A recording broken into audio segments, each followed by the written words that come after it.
Hello friends, this is your host JP Mandal from JP Mandal Show, also Radio Nepali America. So today I have very distinguished guest, Guru P Bhanu Sharma ji from Kathmandu, Nepal. Sir, we welcome you in our show. Thank you. How is your visit in USA? You're traveling different cities. Yeah. I'm enjoying my visit. Basically, I came here for my daughter's graduation that took place about a couple of days back. Now I am holding different sessions with friends, and these sessions are meditation sessions, and they basically related to Jeevan Vigyan. Right. So, dear friends, especially if you are in America, you're watching this show, and if you do not know Guru P Bhanu Sharma, let me ask him because we left Nepal 30 years ago. Oh. So it's in that gap, maybe we have not get a chance to know about you. But I did the Google and YouTube search. You are all over the YouTube, and there's a lot of very practical wisdom of life, and I got to chance to watch some of your YouTube discourse. So would you tell our little bit about your background? How do you a chartered accountant? How do your journey from chartered accountant to start with a spiritual advisor? Okay. Thank you. Very interesting. I'm a chartered accountant or a public accountant by education, but not by profession. Professionally, I've been a teacher and a college principal for a long time, and I'm promoter of banks and hydropower companies in Nepal. And besides that, we started a Bagmati cleaning campaign, which we call Bagmati Safai Ma Abhiyan. And Jeevan Vigyan is a very intimate part of my life. Through Jeevan Vigyan, we transform human lives. What we basically do is we hold programs in spirituality, in management, in psychology, and leadership. And I've almost handed over all of my businesses and works to different people, and I'm completely in Jeevan Vigyan mission now. My only mission in life now is Jeevan Vigyan. It is basically taking Jeevan Vigyan to people's hearts and helping them grow. So Jeevan Vigyan is a spiritual organization which works for which works on human transformation, and especially youngsters, and also people from all ages, people of all ages, different walks of life come and join us. That's what we are currently teaching in US also. Awesome, awesome. So many immigrants they come this United States of America, land of opportunity. Very first, their target is there is a the people who are single, young. They come, they want to build a really massive materialistic, successful, prosperous financial life. Yeah. And then when they come here, they get uh, kind of dilemma, and they get lost to the root. Yeah. So they here totally focus on here financial gains and all these different desire fulfillment of different desires. So how do you say what is the best life, like they say, especially for the people here in America here Yeah. who are away from their cultural root, Yeah. spiritual root? What do you suggest? Like how should we design our life? Oh, very interesting. Thank you. Uh, you know, to me, it is very good to go abroad.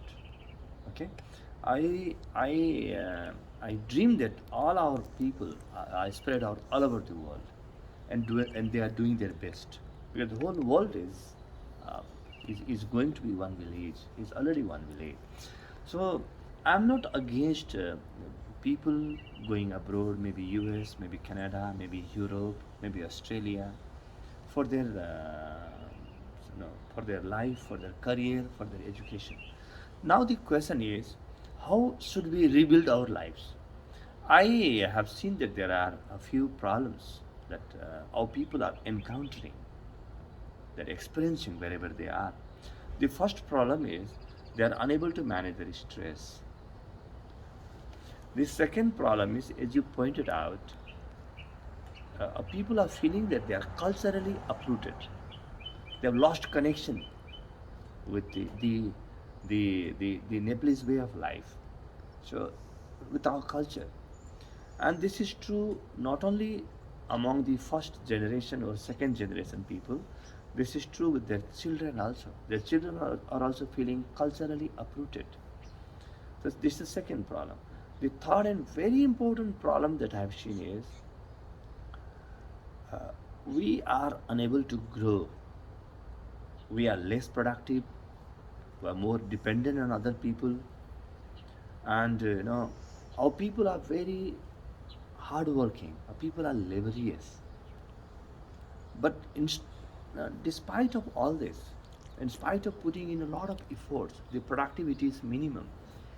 So three things. One is stress management. Second is culture management. Third is productivity management. There are three things that I see, is the basis on which we have to build our new lives. Our people, the Nepalese world over, the diaspora world over they have to build their life based on three main principles now. And Jeevan Vigyan is an organization that empowers human beings. We are an empowering organization. Spiritually, we empower people.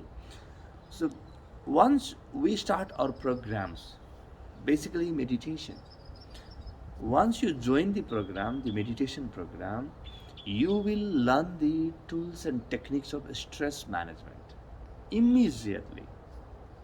Number one. Number two, since we teach meditation, that too, the most authentic and original meditation that comes from the spiritual traditions of the East. Okay, all people immediately start feeling that they have gained their cultural roots. Once you get into yourself, once you get to know yourself, you get to know your culture also. Okay, so this is the second one.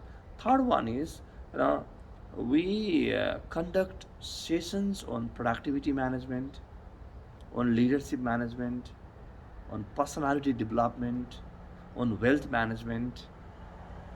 Okay, we conduct sessions, practical sessions. These are workshops. Okay, these are not storytelling in Puranas. No, these are all workshops. Okay, they are practical, experiential workshops, because we have to multiply our productivity, and for this you need stress management. You need to ensure that you are very much culturally rooted, and you must feel at one with your country also, at one with your family, and then you should be able to make physical progress, material progress, financial progress, economic progress, social progress also. So our programs combine these three things. That's why I have come to a very strong conclusion that people who participate in our programs, they gain the tools and the vision, the insight to rebuild their life on their own. It's basically rebuilding life. I'm not saying that you will change your life. No, I'm not in favor of change. I'm in favor of transformation. Because change is travel from A to B, and I'm not happy from that. I'm not happy with that. To me, life has to be transformed. You have to deconstruct your life and then reconstruct it. You have to de-learn many things, unlearn many things, and then learn based on your own principles, based on your own life values. I'm not here to teach people, I'm here to empower people. We create an environment, a milieu, in which learning happens on its own. People learn. Our curriculum, our methodology is such that these people learn a lot, and they learn on their own. Right. So that's brings me this point. I see whenever I travel US and interview many people. When I interview like people who came like 40s with the kids, and ask them why do you come to America, and their answer is for my betterment of my kids. Yeah. And when I see like a young generation when they came, and they say, of course, a better future, better life here. Yeah. But the this is capitalist society. There's a lot of opportunity they can somehow make in like a financial side, but usually they lost in parenting side. So how do you see this kind of gap, like bridge the gap between this cultural disconnect versus this materialistic desire to, and in that process, sometimes I feel that like even my like generation, I came here after the graduation to working here last 20 years, feel like like disconnect somehow, not like 100% like Yeah. satisfied. Do you see any like advice to the young generation if they can come to Nepal, how somehow they can connect with your like institution? Yeah. Yes, the young generation, the new generation, is facing probably more problems than the older generations. Okay, because older generation they came here in search of something better and they got it. But the new generation, their children, they already are born in a much better family. Okay, now they do not know what to do. There are so many challenges. Their parents' demand is different. Their grandparents' demand is different, and their their classmate, their peers, they expect something very different. Now our youngsters are lost as to what needs to be done, how to make the right choices. Okay. Now see, there are two things that I see here. First, number one, I would really advise and suggest youngsters to connect to themselves first. Because you need to connect with yourself. This is the first thing that you need to do. If you are unable to connect with yourself, nothing makes you happy. Nothing gives you contentment. Nothing gives you satisfaction. No material progress. Nothing. Because that joy comes from your inner contentment, which is the result of connecting to yourself. And meditation is the only tool that helps you connect with yourself. There's no other tool available.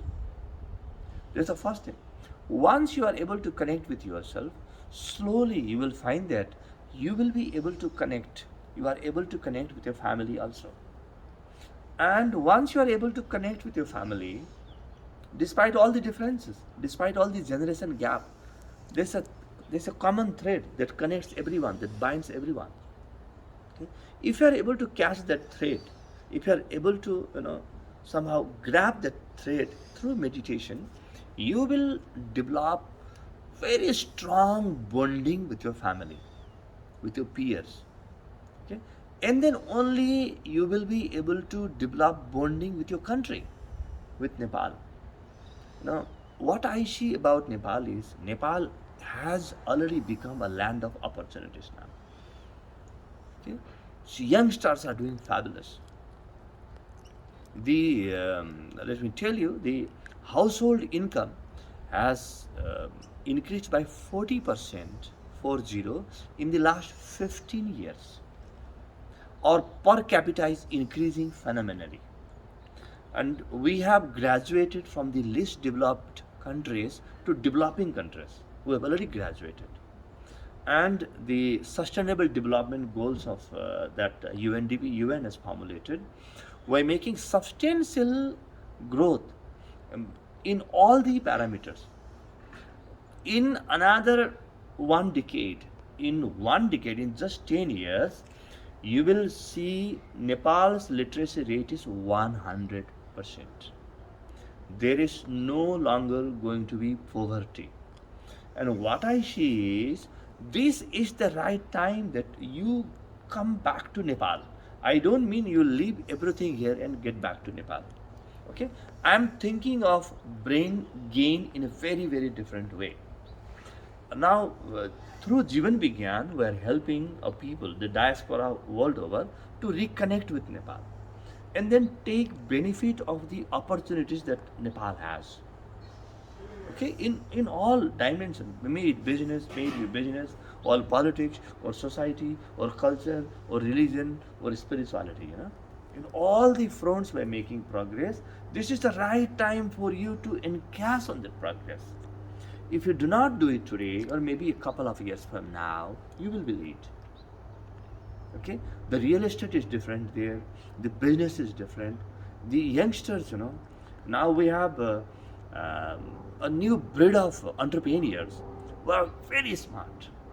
And I'm an entrepreneurship coach, international entrepreneurship coach. I have produced thousands of entrepreneurs. Okay? I work with people on entrepreneurship. And in Jeevan Vigyan, we develop entrepreneurs. This is a spiritual organism, but we develop business people. Okay, people who understand business, who can do business, who understand international markets, who understand the local demand, and they are able to produce goods and services to cater to the local demand. This is the right time for all of you to reconnect with Nepal, and we will help you do that. That's an awesome point. One of the discourse you, at the temple, you said like today's need is IT and spirituality. Yeah. Here in the US, a lot of young kids are very tech savvy, and Nepal is growing in the tech. Right now, I see a lot of my developers. They are in one of those villages making like graphic design to software design, and they're making lakhs their salary.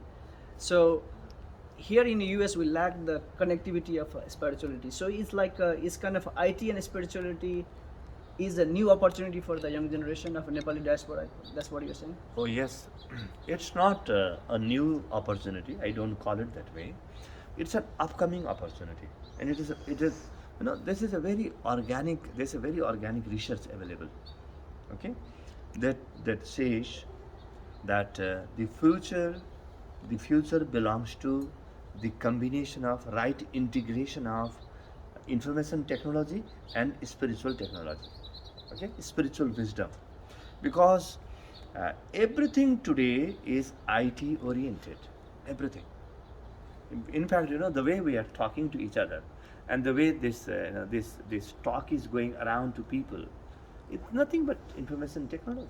Okay, it's basically ICT, the development of ICT, and the way we are talking to each other, uh, you know, this very, this hearty talk, this, this talk where there is, no prerogative. We do not have any prejudice. This is spirituality. Through spirituality, you connect with yourself. Through IT, you connect with the world. And therein lies your business, therein lies your politics, therein lies your society, therein lies your culture and your future. So our people have to learn, whether in Nepal or anywhere in the world, both these things, IT and spirituality. This way we will be able to lead the change, lead the transformation. Otherwise, we have always been adapting to change. People who just keep adapting, they never grow. We have to take lead. We have to take lead of the transformation that IT is bringing about through the right blend of spirituality. Right. So this COVID last 2 years has seen the world like there is the we are one global world because there is no difference between you're rich or poor, or you are like in developing countries or developed world. It's all about like how do you, as you said, that connect your mind. How do you feel happy, increase your immune capacity. So I see major challenges here in US is fear of failure and lot of stress, how to manage all these things.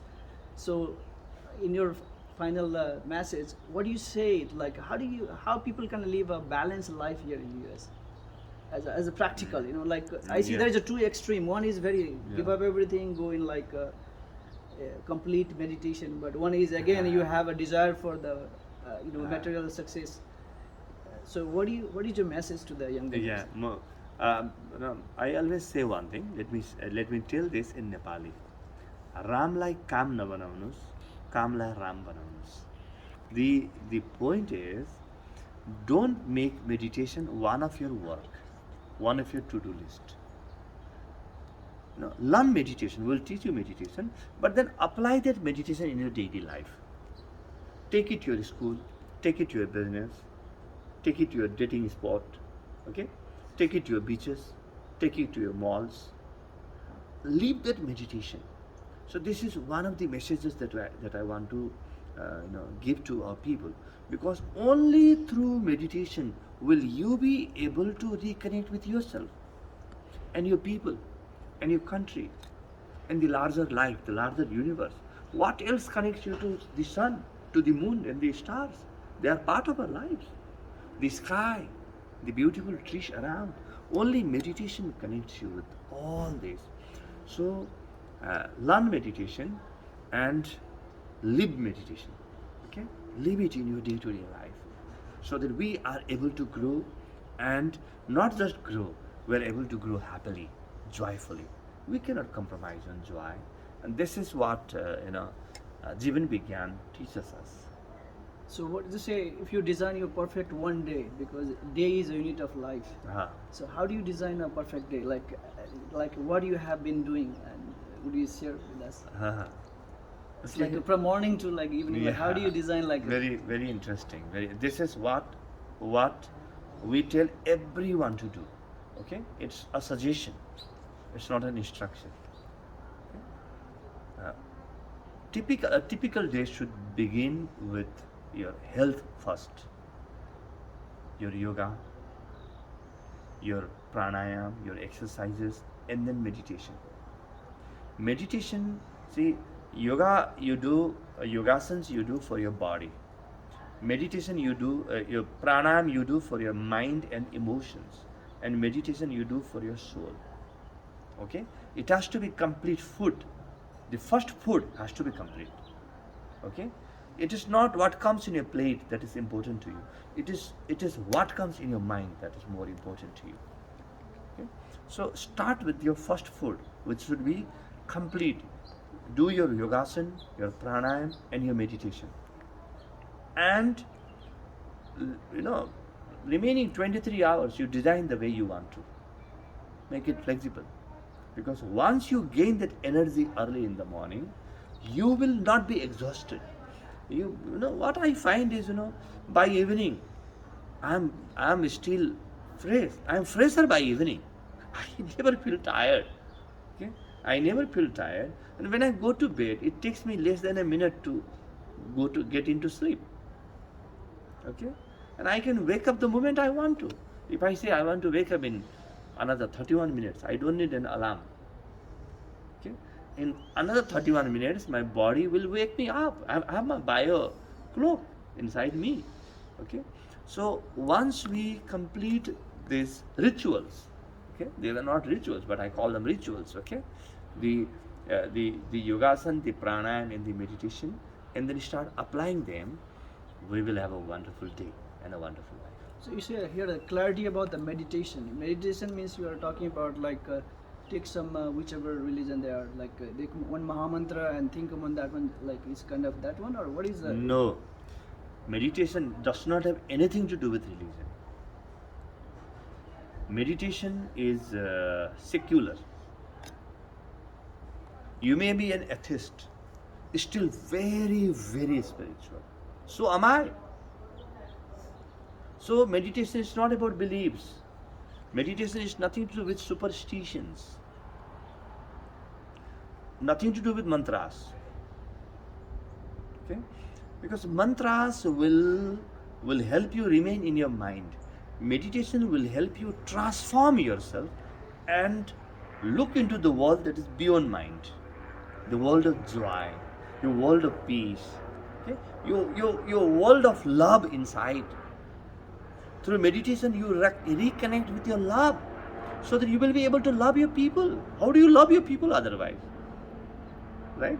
So, I do not want to much delve on meditation now. We might in some day in the future hold a different talk only on meditation, because that is what we specialize in. That's what our people enjoy, and this is what I see the future holds for all of us. Awesome.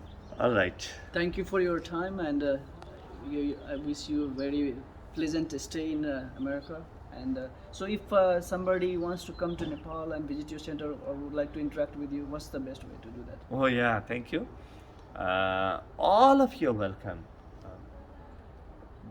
This is Jeevan Vigyan. This is www.jeevanvigyan jeevanvigyan.com, or my name is P Bhanu Sharma.